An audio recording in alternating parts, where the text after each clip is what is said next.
नमस्कार, स्वागत आपका नादी टीवी के इस बुलेटिन में। आपके साथ मैं हूं पूनम। सबसे पहले रुक करेंगे इस वक्त की खबर का। इस वक्त की खबर हमें मिल रही है, चलिए लखनऊ से आपको खबर बता रहे हैं। यूपी में तीसरे चरण का मतदान आज हो रहा है। 16 जिलों की 59 सीटों पर लगातार वोटिंग जारी है। हाथरस, फिरोजाबाद, कासगंज, एटा, मैनपुरी, फर्रुखाबाद, कन्नौज, इटावा, औरैया, कानपुर नगर, कानपुर देहात, जालौन, झांसी, ललितपुर, महोबा और हमीरपुर पर मतदान हो रहा है। तीसरे चरण में 627 उम्मीदवार चुनावी मैदान में हैं। सबसे कम करहल में 3 उम्मीदवार, महोबा और महरौनी पर 15-15 उम्मीदवार हैं। तो 16 जिलों की 59 सीटों पर मतदान हो रहा है।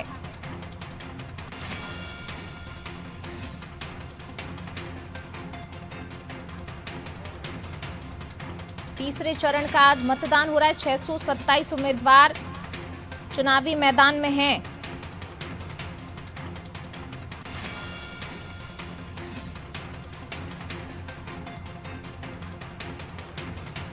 सोलह जिले 59 सीटों पर लगातार वोटिंग हो रही है। मतदाता सुबह से ही मतदान केंद्र पहुंच रहे हैं और लगातार अपने मत का प्रयोग कर रहे हैं। ईवीएम में आज उम्मीदवारों के भाग्य का फैसला कैद होगा। हाथरस, फिरोजाबाद, कासगंज, एटा, मैनपुरी, फर्रुखाबाद, कन्नौज, इटावा, औरैया, कानपुर नगर, कानपुर देहात, जालौन, झांसी, ललितपुर, महोबा, हमीरपुर पर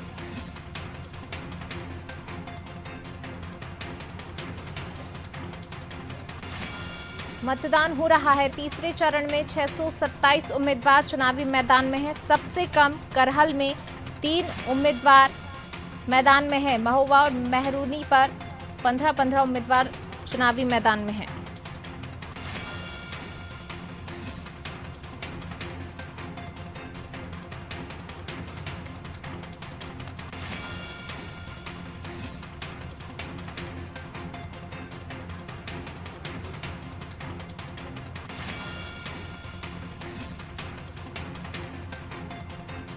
तो यूपी में आज तीसरे चरण का मतदान हो रहा है और इसी पर आज हम चर्चा करेंगे। और चर्चा करने के लिए हमारे साथ कांग्रेस से शान खान, प्रवक्ता कांग्रेस, हमारे साथ जुड़ रहे हैं और साथ ही वरिष्ठ पत्रकार प्रभात त्रिपाठी भी हमारे साथ जुड़ रहे हैं। आप दोनों का बहुत स्वागत है। सबसे पहले प्रभात जी, मैं आप ही के पास आना चाहूंगी। 16 जिले 59 सीटों पर 627 उम्मीदवारों के भाग्य का फैसला आज होना है। अगर इन 59 सीटों का थोड़ा सा गणित समझे तो आप थोड़ा सा समझाइए क्या कुछ रहा है और इन सीटों का इतिहास क्या रहा है और इस बार कितना कड़ा मुकाबला आप इन सीटों पर देखते हैं। देखिए, मैं अब्दुल वहीद हूँ, वरिष्ठ पत्रकार हूँ लखनऊ का जी। मैं ये बताना चाहता हूँ आपसे कि जिन 16 जिलों में आज वोटिंग हो रहा है तो उसमें कहीं ना कहीं भाजपा की सीटें ज्यादा रही हैं पूर्व में। और समाजवादी गढ़ में समाजवादी पार्टी को पिछली बार काफी झटका लगा था। उनको मात्र इस चरण में 16 सीटें मिली थी। तो आज उनको अपने गढ़ को बचाने की भी जो एक रणनीति अपनानी पड़ेगी, अपनी सीटों को बढ़ाने की रणनीति अपनानी पड़ेगी। जो वोटिंग आज हो रही है और बीजेपी को कहीं ना कहीं जो पिछली बार बड़ी सफलता मिली थी तो उसको बचाने के लिए उनके नेताओं को भी कड़ी मशक्कत करनी पड़ रही है। आज वोटिंग का प्रतिशत जो शुरू हुआ है वो अभी मात्र 10-12% अभी तक देखा गया है, 15% तक आया है इस समय तक। तो वोटिंग जिस तरह से हो रही है वहां पे हमें लग रहा है पिछली बार से ज्यादा मत प्रतिशत वहां पे होंगे।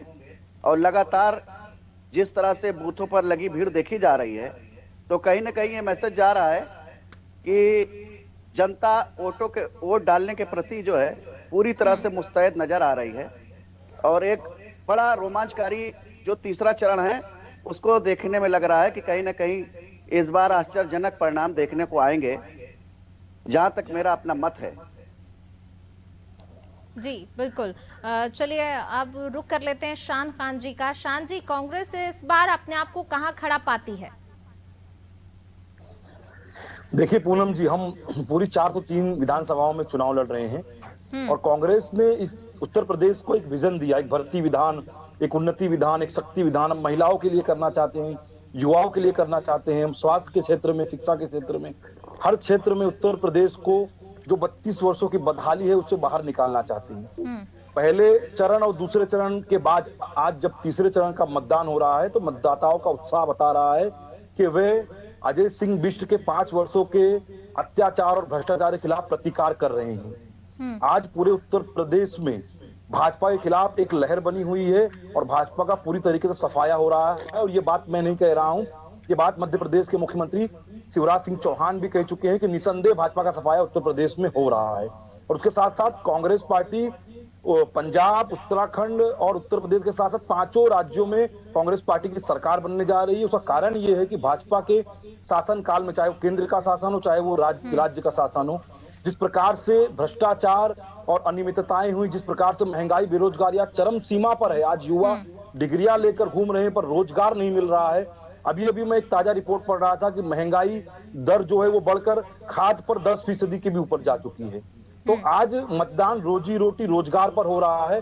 उत्तर प्रदेश की बहनों ने जिस प्रकार से कांग्रेस पार्टी को प्यार दिखाया है रैलियों में, सभाओं में, उसी प्रकार से वो घरों से भी निकल रही हैं और वोट करके कांग्रेस पार्टी को विजय बना रही हैं। अभी अभी ग्राउंड जीरो से जो रिपोर्ट आ रही है उसमें मुख्यमंत्री अजय सिंह बिष्ट और उप मुख्यमंत्री केशव प्रसाद मौर्य भी अपना चुनाव हार रहे हैं। तो उत्तर प्रदेश में कुल मिलाकर भाजपा का पूरी तरीके से सफाया बिल्कुल तय है। और ये बात आदरणीय भाजपा के आराध्य मोहन भागवत जी भी कह चुके हैं कि भाजपा की हालत पतली है। तो कुल मिलाकर सपा आरएलडी गठबंधन बनाम कांग्रेस की लड़ाई है और हमें विश्वास है कि उत्तर प्रदेश की जनता इस बार 32 वर्षों की बदहाली को हटाने के लिए कांग्रेस पार्टी को विश्वास जताते हुए कांग्रेस पार्टी को आशीर्वाद देगी और हमारी पूर्ण बहुमत की सरकार उत्तर प्रदेश में बनने जा रही है। चलिए, कांग्रेस ने तो सरकार बनाने का दावा कर दिया है। संजीव जी, भाजपा सरकार में भ्रष्टाचार के आरोप लगाए गए हैं कांग्रेस की तरफ से। साथ ही जो है इनका कहना यह है कि केशव प्रसाद मौर्य चुनाव हार रहे हैं, ऐसे इनको इनपुट मिले हैं। अब ये बहुत बड़े ज्योतिषी हैं और मुझे लगता है कि 10 मार्च को जब रिजल्ट आएगा तो ये लखनऊ में जीपीओ के सामने गांधी जी की प्रतिमा है, मुझे लगता है कि वहां पर ये कागज पत्थर लेके बैठेंगे तो और लोग भी इनसे अपना ज्ञान ले लेंगे। 32 साल कांग्रेस बेहाल है, उत्तर प्रदेश में कई संगठन नाम की चीज नहीं है, प्रत्याशी ढूंढे नहीं मिल रहे और दिख भी नहीं रहे क्षेत्रों में। ऐसे समय में अगर कोई कांग्रेस का साथी हमारा कहता है कि सरकार बनेगी तो 10 मार्च को ये सब चीजें क्लियर हो जाएंगी। मैं कांग्रेस का क्या जवाब दूं? इनके पास जो इनपुट मिल रहा है वो मध्य प्रदेश के मुख्यमंत्री से मिल रहा है और आदरणीय मोहन भागवत जी से मिल रहे हैं। तो इनके पास अपना कुछ है नहीं। इनको तो अगर इटली से मिल रहा होता या राहुल जी जो इस समय उत्तर प्रदेश के चुनाव से नदारद हैं उनसे अगर इनपुट मिला होता मुझे लगता ज्यादा उचित रहता। और उन्हीं के उन इनपुट पर विश्वास करिए। भारतीय जनता पार्टी के जो आदरणीय और सम्मानित नेता लोग हैं वो आपको इनपुट अगर इस तरीके का देने गए हैं तो इससे ज्यादा हास्यास्पद स्थिति और कोई नहीं होगी।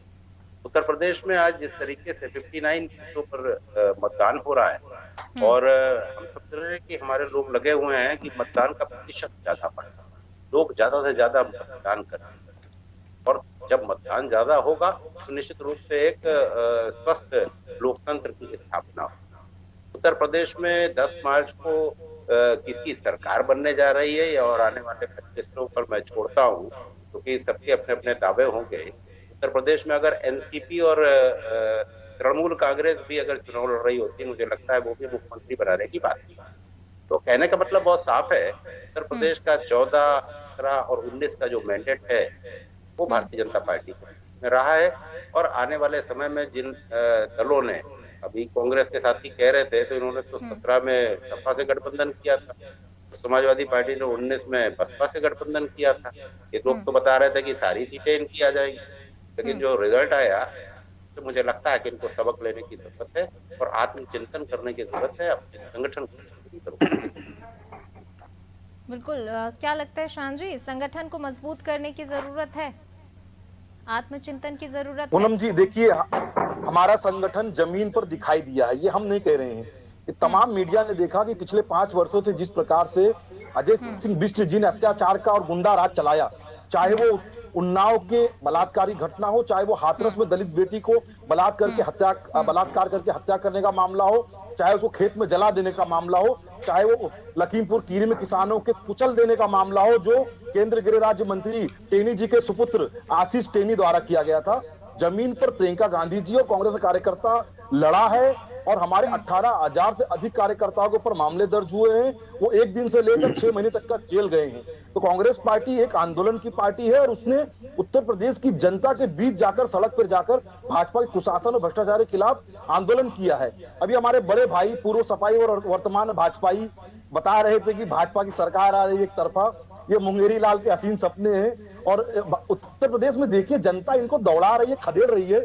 जहां प्रचार करने जा रहे हैं इनको भागना पड़ रहा है। राजनाथ सिंह जी की रैली में सेना की भर्ती के मामले में नारे लगाए गए, क्योंकि 1.5 लाख से अधिक सेना में पद खाली है और ये भर नहीं रहे हैं। ये सेना के नाम पर वोट मांगते हैं, ये देशभक्ति की बात करते हैं, तो सेना में भर्तियां क्यों नहीं हो रही है? आज युवाओं को रोजगार क्यों नहीं मिल रहा है? आज रोजगार के विषय पर मतदान हो रहा है। बिल्कुल, रोजगार के मुद्दे पर मतदान हो रहा है। यश भारती जी, मैं आपके पास आना चाहूंगी। क्या उम्मीद इस बार आपको नजर आती है? अगर पिछली बार की अपेक्षा देखें तो इस बार सपा को कितनी उम्मीदें हैं?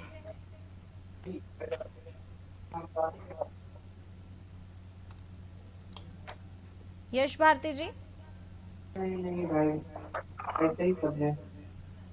चलिए, यश भारती जी की आवाज हम तक ठीक से नहीं पहुंच पा रही है। अब्दुल जी, मैं आपके पास आना चाहूंगी। जिन सीटों पर आज चुनाव हो रहा है वहां ज्यादातर यादव परिवार का हस्तक्षेप है, यादव लैंड इसे कहा जाता है, तो क्या लगता है? और सबसे जरूरी बात यहाँ ये हो जाती है कि करहल सीट से मुलायम सिंह यादव को उतारना पड़ा, तो इसका मतलब है कि कहीं ना कहीं सपा खतरे में है।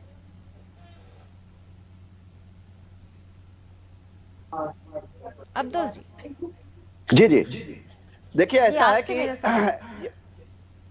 मैं आपको ये बताना चाह रहा हूं कि जो तीसरा चरण हो रहा है वो कहीं ना कहीं जो यादव लैंड क्षेत्र कहलाता है। तो जो करहल है या जसवंत नगर सीट है, ये सपा की परंपरागत सीट है और ज्यादातर इन लोगों को समाजवादी पार्टी को ही सफलता इन सीटों पर मिली है। लेकिन जो भी उम्मीदवार उतरता है वो इस बार कोई कोर कसर नहीं छोड़ना चाहता है अपने क्षेत्र में प्रचार के लिए। तो उसके लिए अगर वो शिवपाल यादव या मुलायम सिंह यादव उस सीट पे जाकर प्रचार प्रसार कर रहे हैं तो उसको अन्यथा नहीं लेना चाहिए। हर कोई उम्मीदवार चाहता है कि भारी मतों से जीते। तो अगर चूंकि मुलायम सिंह भी वहां से सांसद रह चुके हैं, मैनपुरी से विधायक भी रह चुके हैं, सारी चीजें हैं वहां पे, तो इस तरह से यदि इस तरह की बातें आ रही हैं तो ऐसा नहीं है कि कोई अपने क्षेत्र में अगर अपने परिवार को या और भी नेताओं को उतारे तो ये लगे कि वो सीट वो हार रहा है, तो ये कहना गलत होगा। लेकिन हर व्यक्ति अपने ढंग से प्रयास करता है, उन्हीं प्रयासों में ये प्रयास भी है। और इस बार कहीं ना कहीं काफी रोचक मुकाबला देखने को मिल रहा है वहां पर करहल में कि एसपी सिंह बघेल जो कल को उनके सुरक्षा कर्मी थे, आज अखिलेश यादव के खिलाफ लड़ रहे हैं। तो लोगों में भी एक, चूंकि एसपी सिंह बघेल भी एक मंझे हुए नेता रहे हैं और उनकी भी साख दांव पे लगी हुई है, तो एक बड़ा रोचक अंदाज वहां पर देखने को मिल रहा है। अभी बीच में एसपी सिंह बघेल वगैरह पे कुछ लोगों ने क्षेत्र में हमले वाली बात भी सामने आई थी। तो आने वाले समय में काफी कड़ा मुकाबला देखने को मिलेगा। जी बिल्कुल, कड़ा मुकाबला देखने को मिलेगा। यश भारती जी, आपको मेरी आवाज मिल पा रही है? जी, मैं सुन पा रहा हूँ पूनम जी आपको। जी, यश भारती जी, सपा इस बार कहाँ खड़ा पाती है अपने आप को? सपा को इस बार कितनी उम्मीदें हैं? ये पूनम जी, ये जो चुनाव है ये झूठ बनाम सच का है। वो झूठ जो लगातार भारतीय जनता पार्टी की केंद्रीय सरकार और उत्तर प्रदेश की सरकार परोस रही। जब इनसे विकास की बात होती है, योजनाओं की बात होती है, तो ये बुंदेलखंड की जनता को बरगलाने का काम करते हैं ट्वीट के माध्यम से, सोशल मीडिया के माध्यम से, स्वयं योगी आदित्यनाथ जी के ट्विटर हैंडल से, कि बुंदेलखंड में इन्होंने एक विशाल बांध बना दिया, जबकि वो तेलंगाना का बांध होता है जो वो फोटो दर्शाई जाती है। बड़े बड़े विशाल पुल बनाती है, जब उस विशाल पुल का जानकारी ली जाती है तो वो पश्चिम बंगाल का पुल निकलता है। इसी तरीके से केंद्र सरकार ने जब अपनी उपलब्धियां गिनाई तो जो कोल फील्ड्स दिखाई वो विदेशों की दिखाई, जो बॉर्डर हमारे हैं, जो सीमाएं हैं हमारे देश की, वो विदेश की फोटो दिखाई, पेट्रोलियम को लेकर के विदेश की फोटो दिखाई गई। इनका खुद का विकास कुछ भी नहीं है, केवल झूठ परोसने का काम लगातार ये भारतीय जनता पार्टी के लोग कर रहे हैं हर मंच से। ऐसा कोई मंच इन्होंने छोड़ा नहीं। हमारे माननीय अखिलेश यादव जी, राष्ट्रीय अध्यक्ष जी, ने ये काफी मंचों से इस बात को जिक्र किया है कि भारतीय जनता पार्टी का जितना बड़ा नेता होगा उतना बड़ा झूठ बोलेगा और जितना छोटा नेता होगा उतना छोटा झूठ बोलेगा। तो इनके जितने बड़े नेता हैं वो खुल करके इतने बड़े बड़े झूठ बोल रहे हैं, जनता को भ्रमित करने का प्रयास कर रहे हैं। उसका खामियाजा इनके छोटे नेताओं को भुगतना पड़ रहा है कि ग्रामीण क्षेत्रों में, शहरी क्षेत्रों में जब ये प्रचार प्रसार के लिए जा रहे हैं तो जनता इनको खदेड़ रही है, क्षेत्र में नहीं घुसने दे रही है।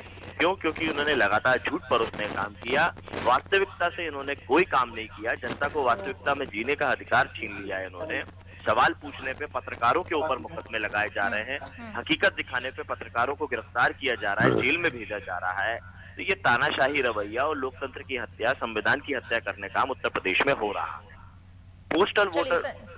पोस्टल वोटर ने अपना वोट डालने का काम किया तो उनके ऊपर अधिकारी प्रेशर कर रहे हैं, दबाव डाल रहे हैं और फूल छाप पे वोट डलवा रहे हैं।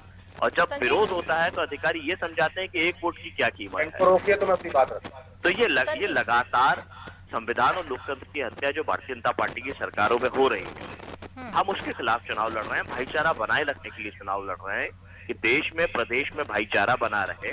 जो ये खाई 80-20 के नाम पे या अन्य बातों को लेकर के बनाए जा रहे हैं केवल सत्ता में आने के लिए और कुछ नहीं। तो ये भाईचारा जो बिगाड़ने का काम कर रहे हैं, जातियों के नाम पे, धर्म के नाम पे, क्षेत्र के नाम पे, हम उसको खत्म करना चाह रहे हैं। जहां तक करहल की बात हो रही है कि माननीय नेताजी श्री मुलायम सिंह जी चुनाव प्रचार करने आए, अगर चुनाव प्रचार करने नहीं आएंगे तो आप ही मीडिया के साथ ही ये कहेंगे कि नेताजी चुनाव प्रचार करने नहीं आ रहे हैं। और वो चुनाव प्रचार करके अगर हमारे राष्ट्रीय अध्यक्ष श्री अखिलेश यादव जी को आशीर्वाद दे रहे हैं, आम कार्यकर्ताओं को, अन्य प्रत्याशियों को आशीर्वाद दे रहे हैं, तो इसमें बुराई क्या है? वो हमारे स्टार प्रचारकों की सूची में भी है जो हमने चुनाव आयोग को दी हुई है। तो प्रचार करने के लिए वो सूची बनाई गई है और उनका अधिकृत नाम है, हमारी पार्टी के संरक्षक हैं। तो उन संरक्षक का काम है आशीर्वाद देना, तो वो अपना फर्ज निभा रहे हैं और जनता के बीच में हकीकत बता रहे हैं। ठीक, संजीव जी आपके पास आना चाहूंगी। झूठ बनाम सच का चुनाव है, बुंदेलखंड की जनता को आपने बरगलाने की कोशिश की और आपके जितने बड़े नेता हैं, बड़े बड़े नेताओं ने बड़े बड़े झूठ बोले हैं। देखिए, इनका ये कहना लाजमी इनके स्तर पे होगा, क्योंकि ये बात सही है कि झूठ और बनाम और सच का ये चुनाव है।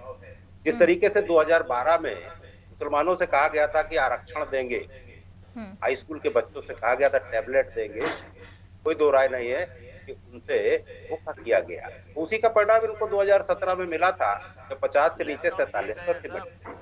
अब आती है बात गुंडों और दंगाइयों को सबक सिखाने वाली। गुंडों और दंगाइयों को जब सबक मिला तो जितने गुंडे थे समाजवादी पार्टी के, उन पर जब बुलडोजर चलने का काम हुआ, इनको तड़पना वाली स्थिति होगी। आज की तारीख में माफिया नहीं रह गया, माफिया मुक्त प्रदेश हो गया। और जहाँ तक सवाल है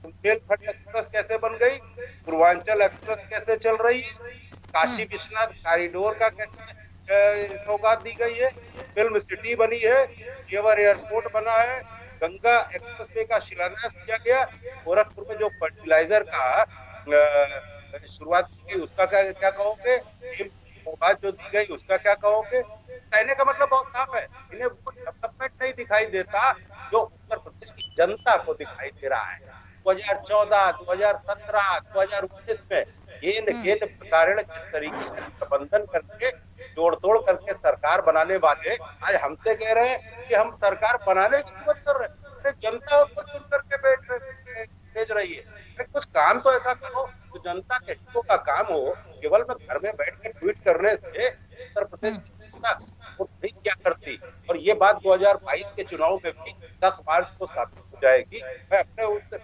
कहता ही नहीं, ये तो कांग्रेसियों को कहने दीजिए या समाजवादी पार्टी को कहने दीजिए, क्या होगा वो 10 मार्च को साबित हो जाएगा। लेकिन इतना जरूर है तो उत्तर प्रदेश की जनता इस बात को जानती है कौन विकास कर रहा है, किसने गुंडों और अपराधियों को खदेड़ने। ठीक है, शान जी कुछ बोल रहे हैं। शान जी, उन्होंने तो संजीव जी ने कहा कि 10 मार्च को जो है पता चल जाएगा, सब कुछ तस्वीर साफ हो जाएगी, तो वो भी अपनी जीत को लेकर कहीं ना कहीं आश्वस्त हैं। आप कुछ कह रहे थे? जी जरूर, इनका 10 मार्च को ढोल पटने वाला है। और ये मैंने इनका आराध्य मोहन भागवत जी कह रहे हैं कि उनका कहा तो ये मानते, हमारा नहीं मानते हैं। तो मोहन भागवत जी का कहा इन्होंने मान लिया है और अंदर से भी स्वीकार रहे हैं कि ये चुनाव गवा चुके हैं। पर क्या से पूछ के आओ भाई, बोलने दीजिए मिश्रा जी, आदरणीय बड़े भाई। बड़े भाई बोलने दीजिए, बड़े भाई, क्यों नाम ले रहे हो? बड़े भाई बोलने दीजिए, बड़े भाई। आपके आपके आपके मुख्यमंत्री और उप मुख्यमंत्री दोनों चुनाव हार रहे हैं और जनता तरीके से आपको नकार रही है, तो बोलने दीजिए मुझे। आपको मैंने सुना ना। हाँ पूनम जी, मैं आपके माध्यम से आदरणीय मिश्रा जी को पूछना चाहता हूं कि उन्होंने माफियाओं से निपटने की जो बात कही, अभी अभी कल ही सर्वोच्च न्यायालय ने इनको फटकार लगाई है। इनके जो निर्णय थे, जो वसूली के इनके नोटिस थे, इनको वापस लेने पड़े। तो जिस प्रकार से तानाशाही का रवैया बनाकर जो सरकार चलाई जा रही थी, जो संविधान के खिलाफ, कानून के खिलाफ काम किए जा रहे हैं, उसको सुप्रीम कोर्ट ने नकार दिया है और उनको फटकार लगाई है। अब बात आ गई, ये विकास की बात कर रहे थे, ये कुछ लिख कर लाए हुए हैं और ये कुछ पढ़ रहे थे। मैं इनसे पूछना चाहता हूं आदरणीय बड़े भाई, नीति आयोग के आंकड़े बता रहे हैं कि शिक्षा और स्वास्थ्य के मामले में उत्तर प्रदेश देश का फिसड्डी प्रदेश है। फिर आते हैं एनसीआरबी पर। एनसीआरबी के आंकड़े बताते हैं लूट, हत्या, बलात्कार, अपराध के मामले में, दलितों के खिलाफ उत्पीड़न के मामले में उत्तर प्रदेश सबसे प्रथम स्थान पर है। और देश में जो कुल दलित उत्पीड़न के मामले दर्ज होते हैं, उनमें से 25% मामले आपके पास नहीं है। आप 2017 की बात मिश्रा जी बौखलाइए मत, सुनिए। आप मेरे बड़े भाई मिश्रा जी, पूनम जी ऐसे तो नहीं। जी शान जी को बात कंप्लीट करने दीजिए संजीव जी, फिर उसका जवाब आपसे भी लूंगी। मैंने नीति आयोग के आंकड़ों का हवाला दिया और नीति आयोग ये कांग्रेस पार्टी की संस्था है, केंद्र सरकार की संस्था, और केंद्र में भी मोदी जी प्रधानमंत्री हैं। नीति आयोग के आंकड़ों के मुताबिक उत्तर प्रदेश शिक्षा और स्वास्थ्य के मामले में फिसड्डी प्रदेश है, भुखमरी के मामले में उत्तर प्रदेश अग्रणी प्रदेश है। उसके बाद मुझे कंप्लीट कर लीजिए। उसके बाद एनसीआरबी के आंकड़े बताते हैं कि लूट, हत्या, बलात्कार के मामले में, महिलाओं के प्रति और दलितों के प्रति अपराध के मामले में उत्तर प्रदेश सबसे आगे है। और दलितों के खिलाफ जो भी अपराध पूरे देश में दर्ज होते हैं, उनमें से 25% मामले उत्तर प्रदेश के होते हैं, क्योंकि इनकी जो दलित विरोधी मानसिकता है।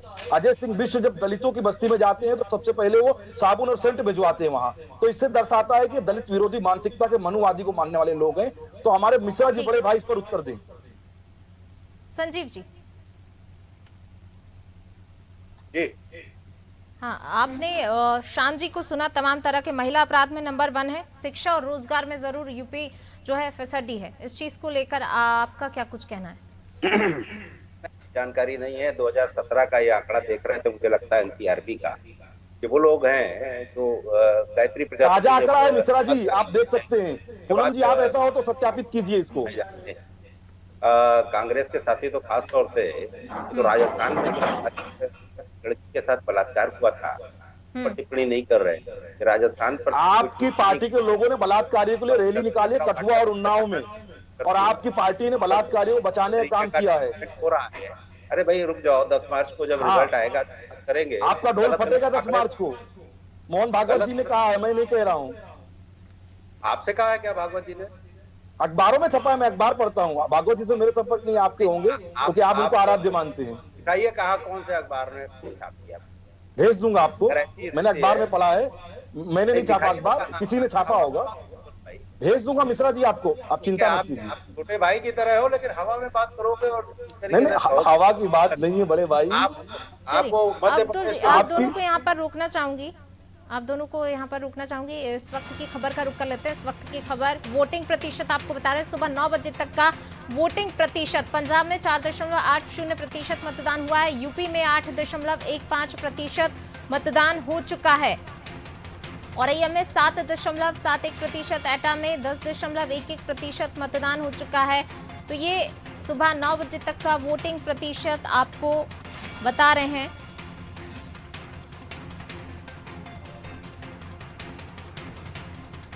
तो फिरोजाबाद में 9.79%, हमीरपुर में 9.55%, फर्रुखाबाद में 5.89%, इटावा में 6.82% मतदान हुआ है। हाथरस में 7.62% मतदान हुआ है। जालौन की बात की जाए तो 9.57% वोटिंग हुई है। झांसी में 7.65% वोटिंग हुई है। कन्नौज में 10.16% मतदान हुआ है। कानपुर देहात में 6.18% मतदान, कानपुर नगर में बात की जाए तो 5.79% वोटिंग हुई है। कासगंज में 9.55% वोटिंग हुई है। ललितपुर में 9.37% वोटिंग, महोबा में 7.98% और मैनपुरी में 11.03% वोटिंग हुई है।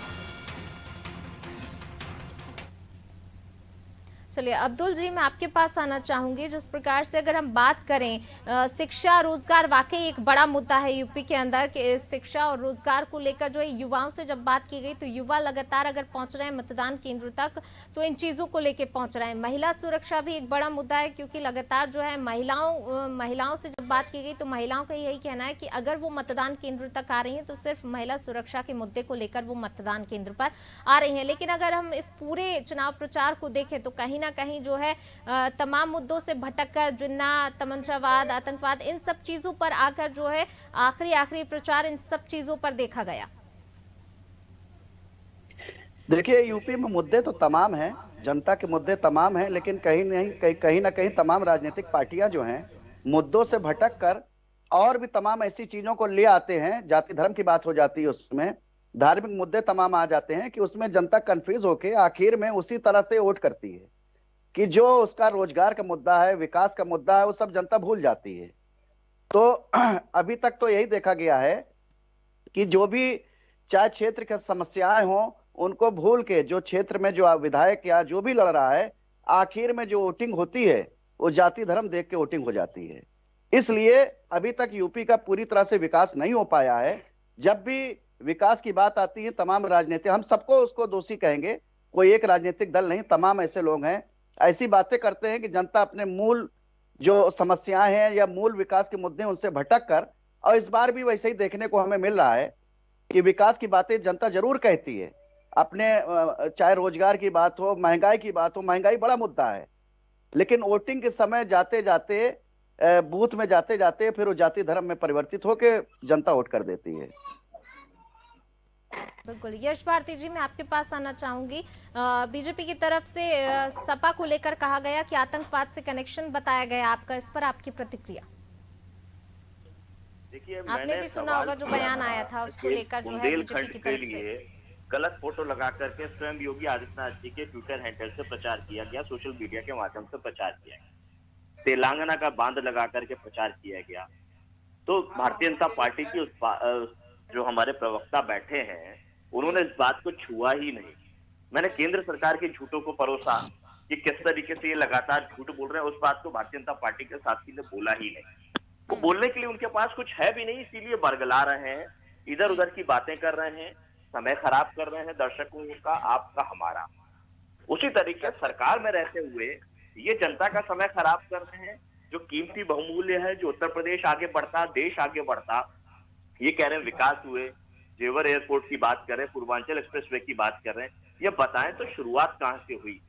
क्या जमीन एक्वायर करने के लिए, क्या उसकी प्लानिंग करने के लिए कोई भारतीय जनता पार्टी का योगदान है?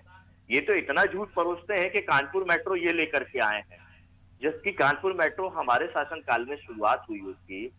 वेंकैया नायडू जी जो उनके मंत्री राष्ट्रपति हैं देश के, वो उस मंच पे थे। मुरली मनोहर जोशी जी कानपुर के सांसद हुआ करते थे, उस मंच पे थे। तो ये अपने नेताओं की बातों को झूठ बताने की कोशिश कर रहे हैं, छुपाने की कोशिश कर रहे हैं। अभी इनके एक सांसद है तेजस्वी सूर्य, वो आगरा लखनऊ एक्सप्रेसवे पे चल रहे हैं और धन्यवाद योगी जी को दे रहे हैं इतना बढ़िया एक्सप्रेसवे बनाने के लिए। तो ये जनता के बीच में केवल और केवल झूठ परोस रहे हैं, झूठी बातें कर रहे हैं। आतंकवादी अगर कोई प्रदेश में है तो क्यों गिरफ्तार नहीं हुआ? किसी ने रोका? हमने विरोध किया किसी आतंकवादी को गिरफ्तार करने के लिए? ये तो जिन लोगों के ऊपर आतंकवाद के मुकदमे हैं, प्रज्ञा ठाकुर जैसे को टिकट देते हैं, सांसद बनवाते हैं, प्रचार करते हैं उनके लिए। जो इन्हीं के संगठन आरएसएस के प्रचारक की हत्या करती हैं, उनके ऊपर शिवराज सरकार मुकदमा चलाती है, गिरफ्तार करती है, कि उनको तो संसद में भेजने का काम करते हैं हत्यारों को। मुख्यमंत्री रहते हुए योगी आदित्यनाथ जी ने जो हलफनामा दिया उसमें कितने मुकदमे थे? केशव प्रसाद मौर्य जी ने जो हलफनामा दिया उसमें कितने मुकदमे थे? तो ये मुकदमे तो इन लोगों के ऊपर लगे हुए हैं। तो ये अपनी बातें छुपाने के लिए झूठ परोसने का काम कर रहे हैं, और इनका आदत है ये प्रतीकों की आड़ में जाना, राष्ट्रवाद, राष्ट्र की बातें करना। अभी सेना की भर्ती को लेकर के राजनाथ सिंह जी ने कितना विरोध देखा है? अमित शाह जी खुद कह रहे हैं हो गया रोड शो छोड़ो, तो जनता जिस तरीके से इनका विरोध कर रही है, ये कहीं मुंह दिखाने लायक बच नहीं रहे हैं।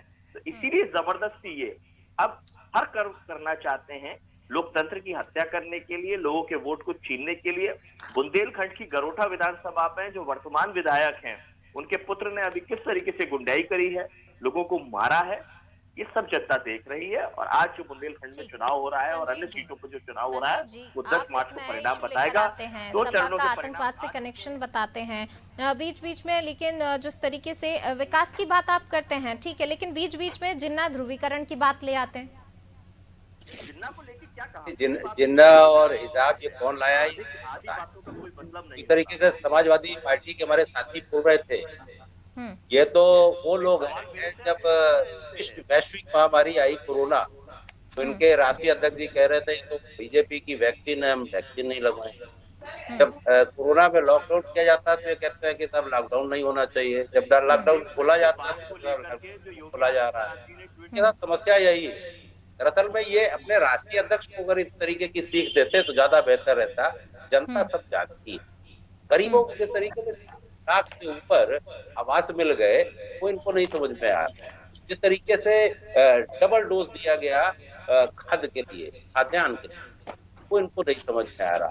हर घर नल योजना के तहत 30,000 ग्राम पंचायतों में शुद्ध पेयजल पहुंच गया बुंदेलखंड में, ये नहीं समझ में आ रहा। इन्होंने पूर्वांचल एक्सप्रेस वे का तो नाम लिया, लेकिन जो बुंदेलखंड एक्सप्रेस वे बन गई उसका जिक्र नहीं करेंगे। समस्या इनके साथ ये है कि अगर चांद भी दिखाई दे रहा है, ये कहीं ये न कह दें ये भी समाजवादियों ने ही शुरू किया। ये तो अगर सूरज भी दिखाई दे रहा है तो कहेंगे ये भी हमारी देन है। समस्या ये है हर जगह इस तरीके की बात नहीं होती। कानपुर में मेट्रो क्या समाजवादी पार्टी ने शुरू, इससे ज्यादा बड़ा हास्यास्पद स्थिति नहीं हो सकती। लखनऊ में जो मेट्रो शुरू की केवल 6 किलोमीटर की आधी अधूरी थी, आज 42 किलोमीटर में लखनऊ में मेट्रो चल रही है। ये किसकी देन है? हम लेकिन ये ठप्पा नहीं लगाने का काम करते। जो पैसा होता है वो उत्तर प्रदेश और देश का में वो होता है, उसका पैसा है। 40 और 60 का पैसा लगा हुआ है। कोई अगर ये कहे कि हम अपने घर से बना रहे हैं, ये भी गलत है। लेकिन इस तरीके की बात नहीं करनी चाहिए कि वो भी हमारा शुरू किया हुआ था। मायावती कहें कि जो लखनऊ आगरा एक्सप्रेस वे है वो हमारा शुरू किया हुआ था। ये नहीं होता है। सरकारें आती है डेवलपमेंट करने के लिए और समाजवादी पार्टी जिस तरीके से झूठ परोस रही है। इनसे मैंने 2 बातें पूछी। 2012 में जब आपका मैनिफेस्टो आया तो आपने कहा था मुसलमानों को आरक्षण देंगे। 5 साल की सरकार चलाने में कौन सा आरक्षण दिया? हाई स्कूल के बच्चों को टैबलेट इसलिए आपने एक भी नहीं दी 5 साल की सरकार में, क्योंकि वो वोटर नहीं थे। और 2012 में और 2 साल बाद जब वो वोटर हो गए, उसके बाद उन्होंने आपको परिणाम दिया। 2017 का रिजल्ट आया, का जो काम बोलता था उसका जवाब नौजवानों ने और इन माइनॉरिटीज के लोगों ने दिया। इनके साथ आपने धोखा किया था। मुसलमानों के साथ धोखा करने की क्या जरूरत थी? आपको अगर मुसलमानों का वोट मिलता है तो आपने कहा था आरक्षण देंगे, आरक्षण देना चाहिए था, आरक्षण की लड़ाई लड़नी चाहिए थी। लेकिन कोई काम समाजवादी पार्टी ने नहीं किया। शान जी कुछ बोल रहे हैं। जी संजीव जी मैं आपके पास आऊंगी। शान जी आप अपनी बात बोल। जी मैं आपके माध्यम से आदरणीय मिश्रा जी को पूछना चाहता हूं कि यदि मुसलमानों के आरक्षण का प्रस्ताव कोई भी दल लाता है तो क्या भाजपा को समर्थन करेगी? संजीव जी। मिश्रा जी। अरे लाइए तो आप समर्थन करेंगे? समाजवादी आप समर्थन करेंगे? नहीं, आप कहिए कि मैं भाजपा का प्रवक्ता होने के नाते ये अनुरोध करता हूं और केंद्र में मोदी जी से कहिए वो ले आए। प्रधानमंत्री आप अगर यदि आप मुसलमानों को इतने बड़े हितैषी हैं तो आदरणीय मोदी जी से कह के बोलिए कि एक केंद्र में एक विधेयक ले आए और मुस्लिमों को आरक्षण दे दें। कांग्रेस को 10 साल जब मनमोहन मिश्रा जी मुझे बड़ा अच्छा लग रहा है कि आप भाजपा में हैं, उसके बावजूद भी आप भाजपा के विनाशकारी नीतियों पे विश्वास नहीं रखते हैं और आप मुसलमानों के आरक्षण की मांग करते हैं। ये सुनकर मुझे बड़ा हर्ष हो रहा है। अब इस तरीके का समाजवादी मिश्रा जी क्या था? बड़ा हर्ष हो रहा है मुझे कि आपने मुसलमानों के आरक्षण की आवाज उठाई। भाजपा में और कोई नहीं उठाता है। शायद मोहन भागवत जी आपसे नाराज हो जाएंगे। आपने जो ये बात कही है उससे मोहन भागवत नाराज हो जाएंगे। पूनम जी इनसे पूछिए क्या ये समर्थन करेंगे? इनसे सीधा प्रश्न कीजिए आप, क्या ये समर्थन करेंगे? अरे लाओ तो आप समर्थन करेंगे, हाँ या ना कह दीजिए ना। की सरकार में क्यों नहीं कानून बनाया? आप हितैषी बन रहे हैं ना। आपने कहा ना मुसलमानों को आरक्षण मिलना चाहिए, तो आप लाओ ना। आप मोदी जी से कहिए कि वो लोकसभा और राज्यसभा में एक विधेयक लाकर देश के मुसलमानों को आरक्षण दे दें। समाजवादी पार्टी के यही नहीं समझ में आ रहा। नहीं तो कांग्रेस को तो मिश्रा जी, मुसलमानों के प्रति आपकी हमदर्दी सुनकर मुझे बड़ा हर्ष हो रहा है। मैं आपके पास आना चाहूंगी। संजीव जी की बात को आपने सुना कि आप झूठ बोलकर सत्ता में आए थे 2012 में, आपने जो वादा किया, लेकिन आप उस वादे पर खरे नहीं उतरे, धोखा किया आपने। देखिए, झूठे खुद हैं और हम पे मैंने बात की, मैं लगातार बात कर रहा हूँ बुंदेलखंड के बांध को लेकर के, जो योगी जी ने ट्वीट किया है, सोशल मीडिया से प्रचार किया भारतीय जनता पार्टी की सरकार ने, जो तेलंगाना का डैम था उसको अपना बताया है, एक पुल बनाया है जिसको पश्चिम बंगाल की फोटो लगा के अपना बताया है, उसके लिए देश से प्रदेश से माफी मांगेगी भारतीय जनता पार्टी की सरकार। लेकिन ये क्योंकि इनका झूठ खुल जाता है तो ये शर्म न करते हुए भागने का काम करते हैं। जी चलिए, संजीव जी मैं आपके पास वापस आना चाहूंगी। आरक्षण देने की बात कही गई है, शान खान जी ने आपसे पूछी, क्या आप अगर सत्ता में आते हैं तो फिर क्या मुसलमानों को आप आरक्षण देंगे? मैं तो पूछ रहा हूँ इसीलिए कि 10 साल जब मनमोहन सिंह जी की सरकार थी, कांग्रेस को तब ये बात नहीं समझ में आई, क्यों नहीं? मिश्रा जी, आप बताइए ना, आप मुसलमानों के हितैषी हैं, आप भाजपा में जाकर भी भाजपा ही नहीं हो पाए, तो क्या आप प्रवक्ता के नाते नरेंद्र मोदी जी से, आदरणीय नरेंद्र मोदी जी से और आदरणीय योगी जी से ये मांग कर रहे हैं कि वो मुसलमानों को आरक्षण दें? तो पूछ रहा हूँ ना, मनमोहन सिंह जी की सरकार में क्यों नहीं कानून लाए, क्यों नहीं मुसलमान? मैं वही पूछ रहा हूँ, यदि कांग्रेस सरकार बनती है 2024 में, मिश्रा जी मेरा प्रश्न वही है। मिश्रा जी करने का काम कर रहे हैं। पूनम जी मेरा प्रश्न वही है। पूनम जी, मिश्रा जी को रोकिए, मिश्रा जी को रोकिए। मिश्रा जी, आपसे सिर्फ सीधा एक सवाल कि अगर आप सत्ता में आते हैं तो क्या आप मुसलमानों को आरक्षण देंगे? नहीं, सत्ता की बात ही नहीं है, सत्ता की बात नहीं है। पूनम जी मैं मिश्रा जी से केवल इतना पूछना चाहता हूँ। मिश्रा जी सुनिए, मेरा प्रश्न सुनिए। मिश्रा जी सुन लीजिए भाई, अरे मिश्रा जी इतना खफा मत होइए। मिश्रा जी सुनिए मिश्रा जी, अरे मिश्रा जी सुनिए। अरे पूनम जी, ऐसे नहीं डिबेट होगी। मिश्रा जी को रोकिए। मिश्रा जी शान जी से पहले, अरे बड़े भाई सुन लीजिए प्रश्न, उसके बाद शान जी आप अपनी बात रखिए। नहीं बताइए, इनकी सरकार है। मिश्रा जी, अरे भाई इतना खपा मत हो जाइए। मिश्रा जी मैं आऊंगी आपके पास। मैं ये पूछना चाह रहा हूँ कि यदि उत्तर प्रदेश में भाजपा की सरकार जा रही है, किसी की भी सरकार बनती है, कांग्रेस की, समाजवादी की बनेगी, तो हमारी ही, पर मान लो भाजपा की सरकार नहीं बनती है, सुन लीजिए मिश्रा जी। पूनम जी, ये बहुत बड़े, इनको रोकिए। पूनम जी ये बौखला गए हैं। संजीव जी मैं आऊंगी आपके पास। मिश्रा जी सुनिए, बहुत बड़ा है, ये जा रही है। पूनम जी आप इनसे पूछिए कि यदि ये देखिए अब ये मेरा प्रश्न का उत्तर नहीं देना चाहते। आप दोनों के पास में आऊंगी। अब्दुल जी आपने दोनों को सुना।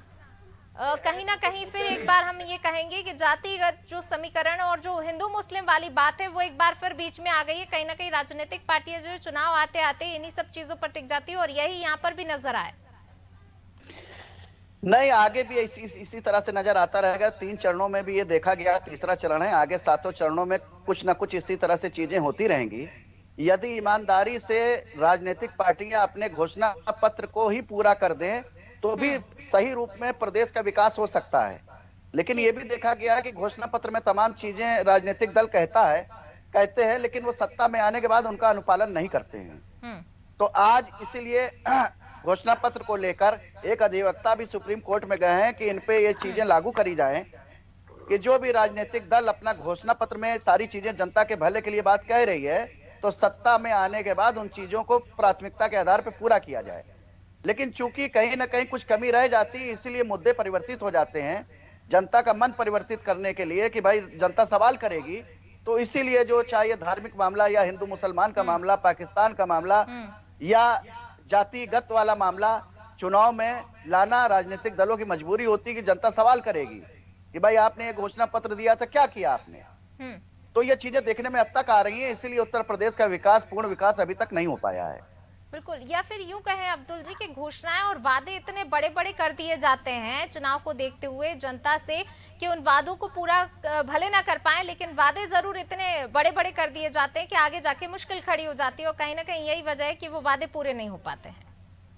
बिल्कुल सही कह रहे हैं। संसाधन देखिए, इतने संसाधन भी होने चाहिए कि वादे पूरे कर सके, लेकिन चूंकि वोट लेना है जनता से, तो ऐसे लुभावने वादे जनता से किए जाते हैं कि जनता उन लुभावने वादों को देखते हुए वोट भी करती है, करती आई है, लेकिन फिर भी अगर पूरे नहीं हुए तो जनता का बड़ा दुर्भाग्य है, प्रदेश का बड़ा दुर्भाग्य है कि अभी तक उन वादों को पूरी तरह से पूरा नहीं किया गया राजनीतिक दलों के द्वारा। बिल्कुल। यश जी, मैं आपके पास आना चाहूंगी। जो कि पहले जिक्र किया गया था, संजीव जी ने कहा था कि राष्ट्रीय अध्यक्ष, सपा के राष्ट्रीय अध्यक्ष को सीख की जरूरत है, और कहीं ना कहीं जिस प्रकार से जब आपकी सरकार ने जो वादे किए थे जनता से, जब आपकी सरकार बनी थी 2012 में, तो कहीं ना कहीं उन वादों को आप लोग पूरा नहीं कर पाए, जनता को छला है आपने। देखिए पूनम जी, लगभग संपूर्ण वादे पूरे किए गए हैं। जो वादे रह गए हैं उनको भी पूरा करने की बात की हमने योजनाबद्ध तरीके से। अभी भी जो हमारा वचन पत्र हमने दिया है उसके लिए भी हमने योजनाबद्ध तरीके से बताया है कि 300 यूनिट बिजली अगर हम फ्री देंगे तो कैसे देंगे, सिंचाई के लिए किसानों को बिजली मुफ्त देंगे तो हम कैसे देंगे, महिलाओं को सुरक्षा का विश्वास दिलाया है तो हम कैसे देंगे, पूरी योजना दी है। उसके बाद हम कैसे पेंशन देंगे वृद्धों को, महिलाओं को, छात्रों को, वो भी हमने दिया है। मोबाइल, टैबलेट, क्या क्या चीजें हमको देनी, हर चीज की योजनाबद्ध तरीके से हमने बात की है। इन्होंने तो हमारी शिकायत चुनाव आयोग में की कि हम कैसे करेंगे, हम बातें कर रहे हैं, जबकि अपनी बात नहीं बता पाए। ये कितने टैबलेट देने की इन्होंने बात की थी, कितने टैबलेट ये बांट पाए बच्चों को, नौकरियां देने की बात की थी, कितनी नौकरियां दे पाई है। तो मैंने लगातार वही बात की, ये झूठ परोसने का काम किया। और मैं इनकी बात बार बार इनको मैं इंगित करके बता रहा हूँ कि बुंदेलखंड और बुंदेलखंड के लिए जो तेलंगाना का डैम इन्होंने दिखाया और पश्चिम बंगाल का जो पुल दिखाया अपनी विकास की योजनाओं में, उसके लिए प्रदेश। जी चलिए, यश भारती जी का हमसे संपर्क टूट गया। शान जी, आप कुछ कह रहे हैं, मैं आपके पास आती हूँ। जी पूनम जी, मेरे कुछ प्रश्न हैं आदरणीय मिश्रा जी से, बड़े भाई से। अभी जिन्ना की बात हो रही थी, जिन्ना हमारा विषय नहीं है, जिन्ना पाकिस्तान चले गए, और हमारा विषय गांधी, सरदार, नेहरू जैसे महापुरुष हैं। हमारा आज का उत्तर प्रदेश का विषय है गन्ना। गन्ना, उत्तर प्रदेश के जो गन्ना किसान है वो आज योगी सरकार से त्रस्त हैं। 3700 करोड़ रुपया गन्ने का बकाया है जो नहीं हो पाया है। उसके साथ साथ गन्ने। शान जी यहाँ पर मैं आपको रोकना चाहूंगी, हमें एक खबर मिल रही है, पहले उसका रुख कर लेते हैं, फिर मैं आपके पास आऊंगी। वोटिंग प्रतिशत आपको सुबह 11 बजे तक का वोटिंग प्रतिशत बता देते हैं। 11 बजे तक पंजाब में 17.77% मतदान हुआ है, तो ये 11 बजे तक का वोटिंग प्रतिशत। यूपी में 21.8% वोटिंग हो चुकी है। औरैया में 18.51% वोटिंग हुई है, तो ये 11 बजे तक का वोटिंग प्रतिशत आपको बता रहे हैं। इटावा में 19.83%, फर्रुखाबाद में 19.71% वोटिंग, फिरोजाबाद में 24.30% वोटिंग हो चुकी है। हमीरपुर की बात की जाए तो 23.30% वोटिंग हुई है। हाथरस में 22.62% वोटिंग हुई है। जालौन की बात की जाए तो जालौन में 21.72% वोटिंग हो गई है। झांसी में 19.17% वोटिंग हुई है। कन्नौज में 21.98% वोटिंग हो चुकी है। कानपुर देहात में 19.84% वोटिंग हुई है। कानपुर नगर में 16.87% वोटिंग हुई है। कासगंज में 22.52% वोटिंग हुई। ललितपुर में 25.71% वोटिंग हुई है। महोबा में 23.48% वोटिंग हुई है। मैनपुरी में 24.45% वोटिंग हुई है।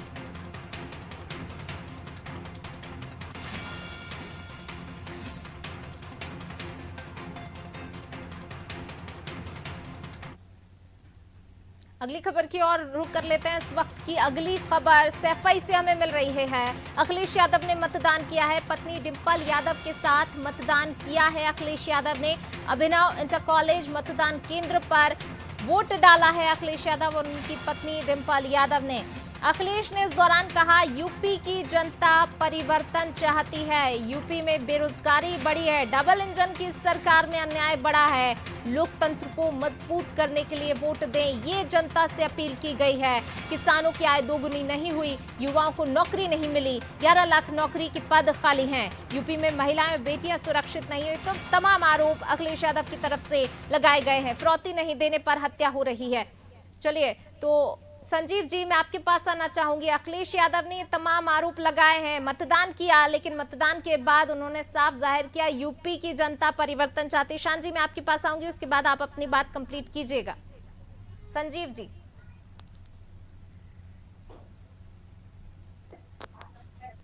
चलिए, संजीव जी से संपर्क टूट गया। शान जी, अब अपनी बात पूरी कीजिए, हम खबर पर जाने से पहले आप कुछ कह रहे थे। जी पूनम जी, मैं आपके माध्यम से आदरणीय बड़े भाई संजीव जी से प्रश्न पूछना चाहता हूं कि जिन्ना पे बात हो रही है, यहाँ पर मुद्दा गन्ना है। उत्तर प्रदेश के गन्ना किसानों का 3700 करोड़ बकाया है, जो आज तक भुगतान नहीं हो पाया है। कांग्रेस के शासनकाल में बहुत सारी चीनी मिलें लगाई गई थी और उत्तर प्रदेश और विशेषकर पश्चिम उत्तर प्रदेश चीनी का कटोरा कहा जाता था। आज बहुत सारी चीनी मिलें बंद हो गई हैं, जर्जर हो गई हैं। उसके लिए भाजपा, बसपा और सपा तीनों जिम्मेदार हैं। उसके बाद 5 वर्षों में अजय सिंह बिष्ट जी के शासनकाल में केवल गन्ने में 25 रुपया समर्थन मूल्य बढ़ा है, जबकि ये बहुत कम है। उसके बाद मेरा दूसरा प्रश्न आदरणीय मिश्रा जी से ये है कि गंगा में हमने देखा कोरोना काल में किस प्रकार से लाशें तैर रही थी। एक तरफ ये बात कर रहे हैं कि हमने सुशासन किया, हमने विकास किया, हमने लोगों को सुविधाएं पहुंचाई, तो कोरोना में ये भयावह दृश्य क्यों देश को देखने को मिला?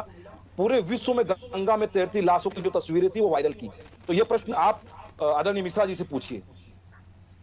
जी, चलिए, मिश्रा जी से अभी हमारा संपर्क नहीं हो पा रहा है, हम उनसे जरूर जवाब लेंगे। अब्दुल जी, मैं आपके पास आना चाहूँगी। वाकई जो है किसानों की बहुत सारी समस्याएं हैं। गन्ना एक मुद्दा था, लेकिन इस मुद्दे को छोड़कर मुद्दा जिन्ना पर चला गया।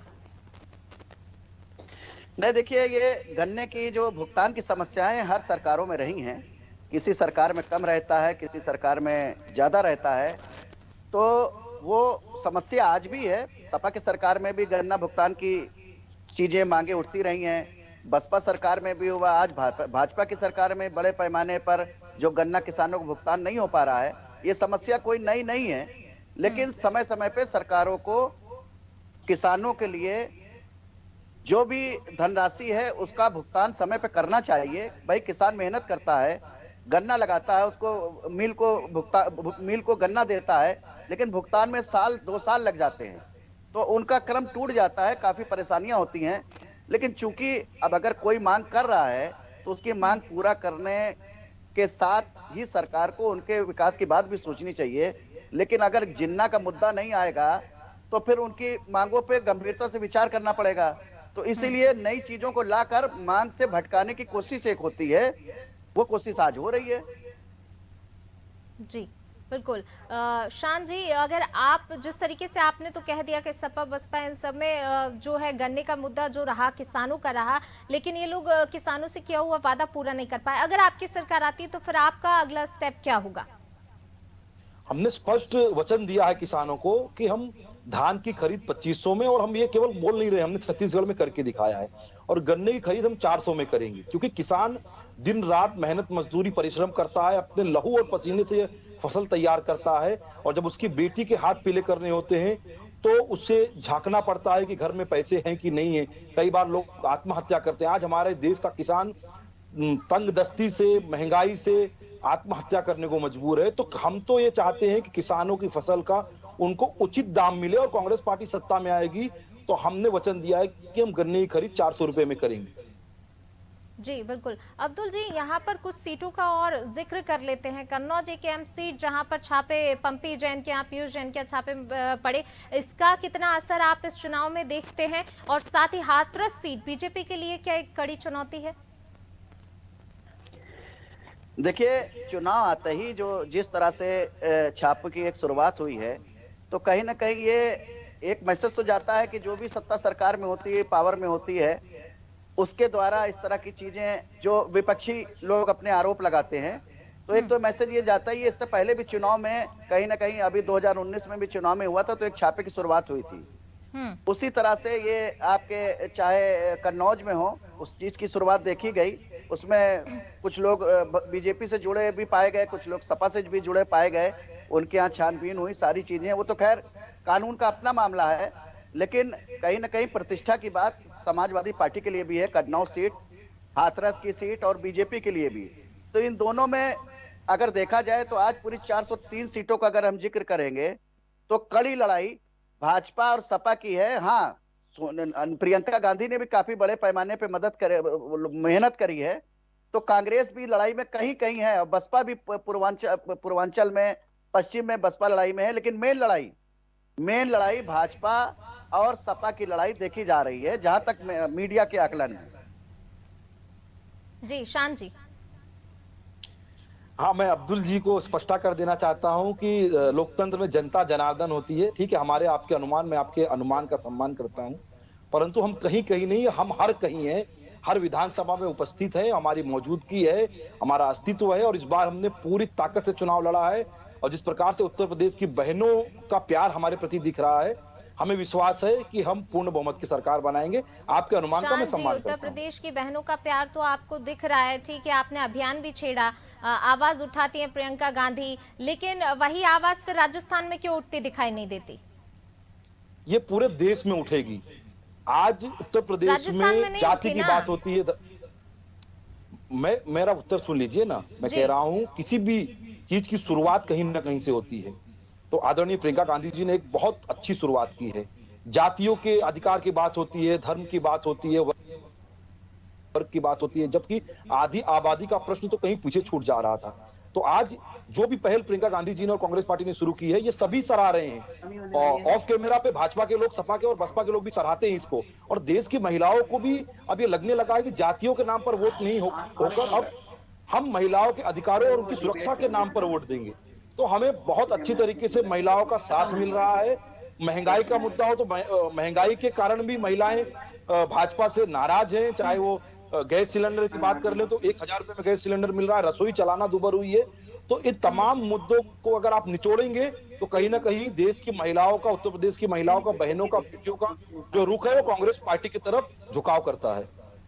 अब्दुल जी, इस पर थोड़ा सा आपसे समझना चाहेंगे, जिस प्रकार से कहीं ना कहीं, चलिए शान जी ने कहा कि उत्तर प्रदेश की बहनों का प्यार इन्हें मिल रहा है, ठीक है, लेकिन जो प्रियंका गांधी जब यहाँ आवाज उठाती हैं तो फिर राजस्थान में क्यों आवाज नहीं उठाई जाती? देखिए, कहीं ना कहीं ईमानदारी से अगर बात करी जाए तो यूपी में प्रियंका ने काफी मेहनत करी है, कर भी रही है, इस बात से कोई इनकार नहीं। हाँ, अब वो बात अलग है कि उनको कितनी सीटें मिलेंगी, कितने प्रतिशत वोट मिलेंगे, वो तो 10 तारीख को पता लगेगा। लेकिन प्रियंका जहां तक अभी तक मैंने देखा है कि ईमानदारी से वो बात उठाती रही हैं, लेकिन राजस्थान में कहीं ना कहीं देखिए कांग्रेस की सरकार है, तो अपनी सरकार पे सीधा आदमी हमला तो नहीं कर सकता है, लेकिन उन्होंने वहां की बात भी कही है कि वहां पर भी महिलाओं का सम्मान रखा जाएगा। तो ऐसा नहीं है कि उन्होंने बात नहीं कही या महिलाओं के लिए काम नहीं कर रही है। देश भर में उन्होंने बात महिलाओं के विकास की बात कही है, महिलाओं को सम्मान की बात कही है, महिलाओं को 40% वोट भी उन्होंने जो कहा था, टिकट भी दिए हैं। जी शान जी। पूनम जी, महिलाओं के अधिकार, उनकी सुरक्षा की जहां तक बात है, तो आप भी एक महिला हैं, और आज जिस प्रकार से आप बड़े बड़े नेताओं को परास्त कर रही हैं, ध्वस्त कर रही हैं, उससे ये पता चलता है कि महिलाओं में शक्ति की, प्रतिभा की कोई कमी नहीं है। हमारे देश की महिलाओं के साथ राजनीतिक रूप से एक अन्याय हुआ है, और हमें पिछली बातों से आगे निकलकर अब महिलाओं के अधिकारों और उनके सुरक्षा को सुनिश्चित करने का समय आ गया है। आपने कहा राजस्थान की बात, बलात्कार या महिलाओं के प्रति अपराध कहीं भी हो पूरे देश में वो निंदनीय है, सरकार किसी की भी हो।